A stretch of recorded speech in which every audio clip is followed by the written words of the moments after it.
اعوذ باللہ من الشیطان الرجیم بسم اللہ الرحمن الرحیم۔ آج کا پہلا سوال ہے، موجودہ زمانے میں جہاں اور بیماریوں میں اضافہ ہوا ہے، بچوں میں دماغی مسائل مثلاً آٹزم زیادہ ہونے کی بنیادی وجہ پر روشنی ڈال دیں کہ ایسی کیا تدابیر اختیار کی جائیں کہ بچے ان مسائل کے متحمل نہ ہوں۔ اس بات کو آپ بنیادی طور پہ سمجھیں، جو حالت فرسٹریشن اور ڈپریشن کی آج موجودہ دور میں جاری ہے، میں اپنی جگہ، کیونکہ میرا اس سے بہت واسطہ پڑتا ہے، روزانہ سینکڑوں لوگ ہمارے پاس آتے ہیں، یہ گمان کرتا ہوں، ایسا لگتا ہے کہ 90% سے زیادہ ہماری پاپولیشن ڈپریشن اور فرسٹریشن اور کچھ شیزوفرینیا کے مسائل کا شکار ہے۔ کچھ بیماریاں خون میں ہوتی ہیں، کچھ نفسیاتی ہوتی ہیں۔ ان نفسیاتی بیماریوں کے ساتھ والدین کے ہاں جب بچے پیدا ہوتے ہیں تو بہت سی بیماریاں ان میں ماں باپ کی طرف سے منتقل ہو چکی ہوتی ہیں، کیونکہ بچے کو جینز میں وہ کچھ ملتا ہے جو ماں باپ سے اس کا شیئر ہوتا ہے۔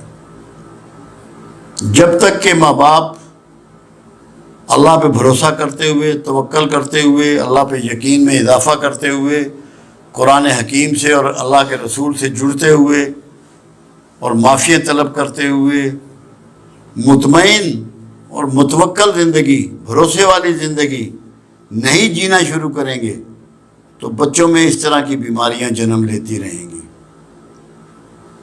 اس کے لیے نیک اولاد کے لیے اللہ کے رسول صلی اللہ علیہ وسلم نے دعائیں تعلیم فرمائی ہیں، تمام پیغمبروں نے دعائیں تعلیم فرمائی ہیں، جن میں والدین کے لیے بھی ہیں اور اولاد کے لیے، ذریت کے لیے بھی ہیں اور والدیہ بھی ہے، والدین کے لیے بھی دعائیں موجود ہیں۔ جو لوگ دعائیں جاری رکھتے ہیں ان کے انشاءاللہ بچے اگر بیمار ہو بھی گئے ہوں گے تو صحت مند ہو جائیں گے، ورنہ کم از کم بیمار ہی پیدا نہیں ہوں گے۔ اللہ پہ بھروسے میں اضافہ کریں، ذکر کی برکت گھروں میں جاری رکھیں، صدقات لازمی دیں، کچھ نہ کچھ اللہ کی راہ میں خرچ کریں، کیونکہ اللہ قرآن حکیم میں وعدے کرتا ہے انفاق فی سبیل اللہ کو کہ خوشحالی اور تنگی دونوں میں تو نے انفاق سے کام لینا ہے، صدقہ و خیرات کو تو نے جاری رکھنا ہے۔ تو جو گھرانے صدقہ و خیرات کو جاری رکھیں گے ان کے ہاں بچوں میں یہ مسائل جنم نہیں لیں گے۔ اور پھر دوسری اس میں سب سے بڑی وجہ، ہمارے پاس ہر دوسرا گھرانہ جو آتا ہے وہ باہمی رنجش کا پیغام لے کے آتا ہے کہ گھر میں فساد ہے، گھر میں جھگڑا ہے، ننان کے ساتھ جھگڑا ہے، بھابھی کے ساتھ جھگڑا ہے، جٹھانی کے ساتھ جھگڑا ہے، دیور کے ساتھ جھگڑا ہے۔ جس گھر میں جھگڑا ہوگا وہاں بچہ صحت مند نہیں رہ سکتا، مینٹلی لازمی وہ ڈسٹرب ہو جائے گا۔ جو یہ چاہتے ہیں کہ ان کے بچے صحت مند رہیں اور جلدی صحت یاب ہو جائیں، وہ گھر میں آپس میں محبت، ایک دوسرے کے جذبات کا احترام، ایک دوسرے کی پردہ پوشی، ایک دوسرے کی ضروریات کا احترام، یہ انہیں کرنا پڑے گا۔ یہ ساری وجوہات فیملی کی ہیں، کوئی ایسی خوراک بچے نہیں کھا رہے کہ جس کی وجہ سے وہ آٹزم کا شکار ہو رہے ہیں۔ یہ ایک نفسیاتی بیماری بھی ہے اور تھوڑی سی فزیکل بھی ہے۔ اس کے لیے ضروری ہے کہ والدین اپنے رویے بدلیں، اللہ کا تشکر بڑھائیں، اللہ پر تفکر بڑھائیں، اللہ پر تدبر بڑھائیں اور توکل میں بے پناہ اضافے کی کوشش کریں۔ اب ہر بندہ تو ہمارے ہاں کمپٹیشن میں پڑا ہوا ہے، کمپلینٹس میں پڑا ہوا ہے، کمپیریزن میں پڑا ہوا ہے۔ اس حالات میں بچے صحت مند کہاں سے ہوں گے؟ اپنے رویے بدلیں۔ مجھے ایک مرتبہ پنڈی میں لیکچر دے رہا تھا تو ایک خاتون نے سوال کیا کہ میرا بچہ جو ہے نا وہ خرچہ بہت مانگتا ہے، پیسے بڑے خرچ کرتا ہے۔ میں نے کہا بی بی تو اپنی شاپنگ کو ذہن میں رکھنا، اس کو شارٹ کر دے، تیرا بچہ بھی ٹھیک ہو جائے گا۔ ابھی بھی آج بھی ایک عورت کو میں یہ سمجھا رہا تھا، وہ کہتی ہے میرا بچہ فرما بردار نہیں ہے۔ میں نے کہا مجھے بتا تو اللہ کی کتنی فرما بردار ہے؟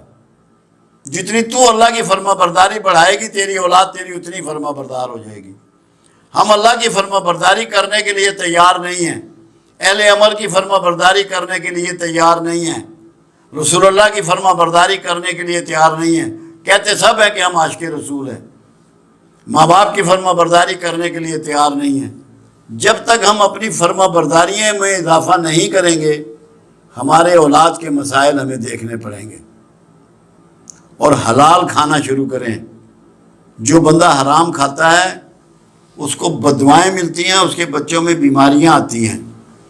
ایک کسائی تھا، بڑے گوشت کا کسائی، ابھی وہ فوت ہو چکا ہے، میرے پاس اپنے 4 سال کے بچے کو لے کے آیا، کہنے لگا اسے شدید شوگر ہو گئی ہے۔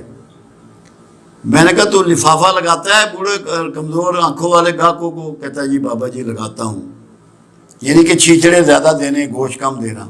میں نے کہا جب وہ گھر جاتے ہیں نا تو جا کے کہتے ہیں تیرا بیڑا غرق ہو، یہ ان کی بددعائیں ہیں جس نے اسے شوگر کیا ہے۔ دیانتداری سے سودا بیچنا شروع کر، تیرا بچہ صحت مند ہو جائے گا، کسی دوائی کی ضرورت نہیں پڑے گی۔ پھر اللہ نے اس کے بچے کو صحت دی، اس نے اللہ سے جسے توبۃ النصوح کہتے ہیں اس نے وہ توبہ کی۔ تو لوگوں کے لیے گائیڈنس یہ ہے کہ وہ اللہ سے توبہ کریں، کسی کے ساتھ زیادتی مت کریں، کسی کا مال نہ کھائیں، قبضہ نہ کریں، ہیرا پھیری نہ کریں، غیبت نہ کریں، یہ بد اخلاقی کے کام چھوڑیں، اللہ آپ کے بچوں میں صحت پھیلا دے گا۔ اور آٹزم کے لیے یہ ہے نہ بچوں کو زیادہ ڈانٹیں، نہ ان کے ساتھ سختی کریں، نہ ان کے سامنے میاں بیوی لڑیں، اگر اختلاف ہے اپنے کمرے میں جا کے بات کریں، بچے کو نہ پتہ لگے کہ ماں باپ میں اتنا اختلاف ہے۔ انشاءاللہ آٹزم کی بیماری لوٹ جائے گی، لوگ صحت مند ہو جائیں گے۔ وجہ اس کی زیادہ نفسیاتی ہے، گھر والوں کا بیہیویئر ہے۔